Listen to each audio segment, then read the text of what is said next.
नमस्कार मित्रांनो. मागच्या भागात आपण पाहिलं शेअर म्हणजे काय, पण लोक ते कुठे विकत घेतात. आज आपण जाणून घेऊया शेअर मार्केट कसं चालतं. जसे आपण भाजी घ्यायला बाजारात जातो, तसेच कंपन्यांचे हिस्से खरेदी विक्री करण्यासाठी एक बाजार असतो, त्याला म्हणतात शेअर मार्केट.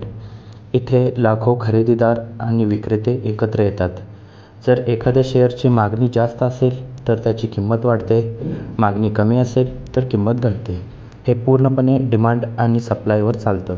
याशिवाय कंपनीचे निकाल, उद्योगाची स्थिती, सरकारच्या धोरणांचा परिणाम, जागतिक घडामोडी या सगळ्यांमुळे शेअरची किंमत बदलते.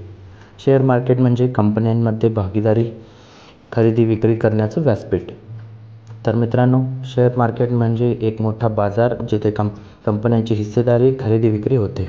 पुढच्या व्हिडिओमध्ये आपण पाहू NSE आणि BSE म्हणजे काय. भेटूया तिथेच. तोपर्यंत जर हा व्हिडिओ आवडला असेल तर लाईक, शेअर आणि सबस्क्राईब करायला विसरू नका. तुम्हाला काही प्रश्न असतील तर कमेंट करा आणि मी त्या विषयावर व्हिडिओ बनवेन. तुम्हाला डीमॅट अकाउंट सुरू करायचं असेल तर झेरोदा आणि एंजल वनची लिंक डिस्क्रिप्शनमध्ये दिलेली आहे. तिथून तुम्ही अकाउंट उघडू शकता. हे चॅनल फक्त अभ्यासाच्या उद्देशाने आहे, खरेदी किंवा विक्रीची शिफारस नाही. धन्यवाद.